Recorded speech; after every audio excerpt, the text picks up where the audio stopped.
Alright, so hey Facebook, YouTube. Figured I'd throw a little video in describing the HVAC system here real quick.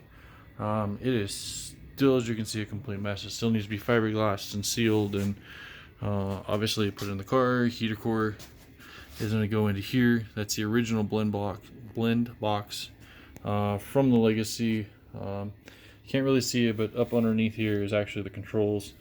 I think I'm going to use either try to use the cables from the dash that normally controlled the fresh air vent, or try to run like an old school manual carburetor pull cable, so that I can kind of pull in and out and adjust the blend door. HVAC is going to set, or the evaporator, if I can get the focus here, is going to set in there. That hole is going to get filled in. That would have been the normal resistor. Over here is the holes for the evaporator. I think my phone's being crazy tonight, so sorry if it is not focusing correct. All of this is going to get fiberglassed in, all up here, so this is all going to be sealed. I'm going to make a seal that covers and fills all of this. As you can see, I've already kind of started on parts of it that I had. So the way I'm going to describe this, as some of you know, is the extra dash cab or area have cowl area. So this will be the fresh air vent. I know a lot of people think that it was planned on sucked in from the trunk area, which of course is a bad idea because all the gas fumes. So this here is a little box I've built so far. As you can see, the clamp's still on, it's still welded. It'll get mounted later. It sucks fresh air from in there underneath the steering column in the car. Hold on. Alright, from over here, it'll come in through here. This is actually going to be sitting in this area right here. So over on this side is where I kind of showed you the fresh air vent setting here.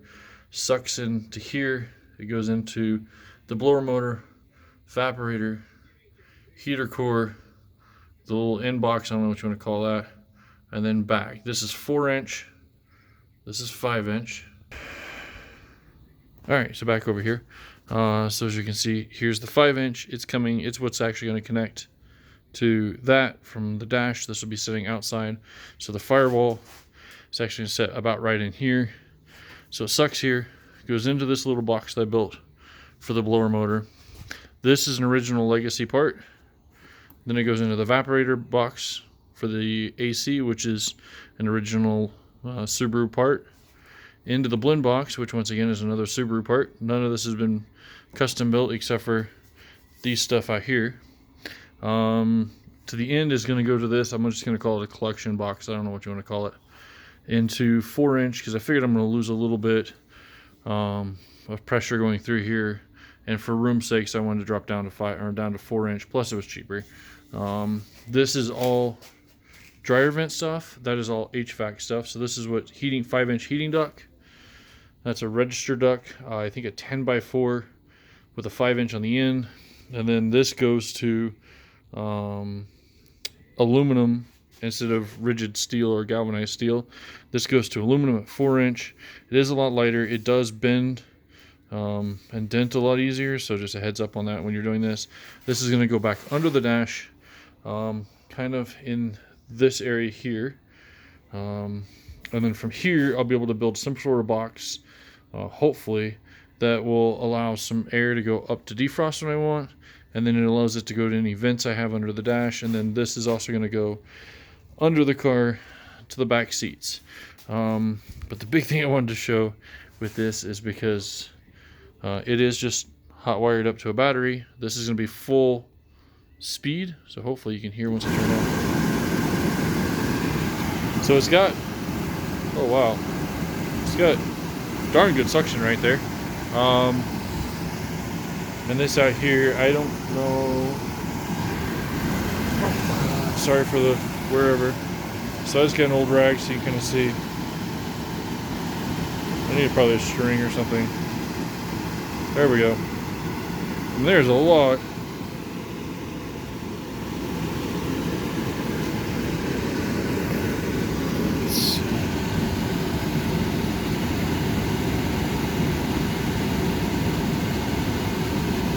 So that is probably hard to see, but I'm gonna say 18 inches ish. And it's still blowing that paper towel around pretty good. I mean, let's see. And it actually blew it out of the way.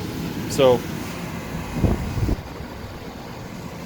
just an idea. Also, just a heads up too.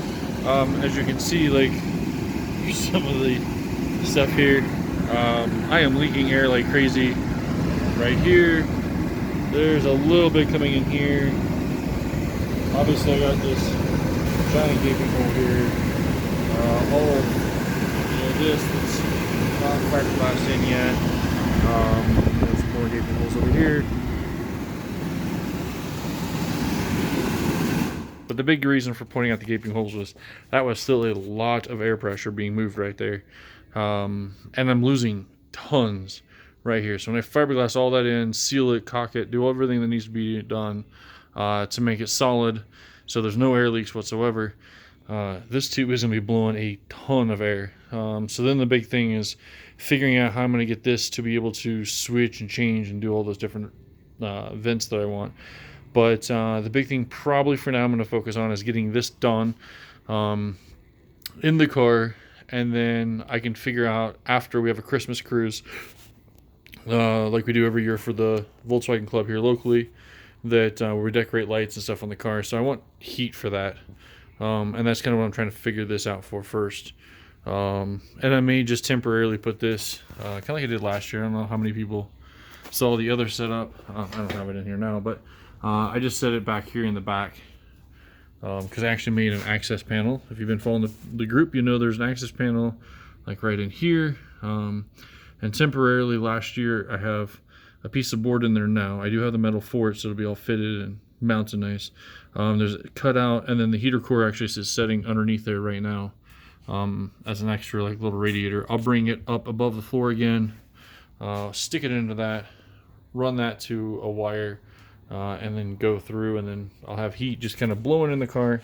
And then once we get moved, we get to the new house and get settled in, then I can figure out how I'm going to run my coolant lines or where they're going to go to get to the front of the car, to be able to come up and get to where the heater core needs to go, sitting right in there. Alright, so I want to move some stuff here real quick because I just wanted to show you this too. So this is kind of where it's going to set in the car. It does not interfere with the hood coming down. It's close, but it doesn't. This tab will get cut off, so that won't be there anyways. But you can see kind of where these hoses are going to come in there, and then the one that I had over there, and how everything's going to kind of set up here. But the big thing I wanted to show is, I mean, I still have a good amount of trunk space. I didn't lose any trunk, which is kind of cool. If I had something, I guess as an example, a bag or something I could sit in there, man, heck, I could probably put a couple toolboxes in there with no problem. So that was the big thing too. Originally I planned this underneath the dash, kind of like some of the other videos show and some of the other pictures, but it was going to get too big. It was going to take up too much floor space. So then just made the decision to move it up here. Really didn't like cutting the holes in the cowl area, but that would be able to get me to get everything up here. So there'd be plenty of room inside. Plus it kind of keeps that look where even if you look inside, you're not going to notice this is something different versus having a great big old HVAC system sitting underneath in the floorboards. And I mean, I don't take this car on long trips right now. Probably don't plan that in the foreseeable future. So I'd still got room there to throw a couple duffel bags if I wanted an overnight something. But that's kind of the big thing. I got a little side view. Of course, I got it up on stands just so that I can get underneath and check. But you know, this is probably what I'm going to get to before we do get the move. So hopefully that I can get back to it. It'll be nice to have a 3-car garage instead of 2-car, plus a lot of area on the outside to store some stuff underneath. But this is the end for now.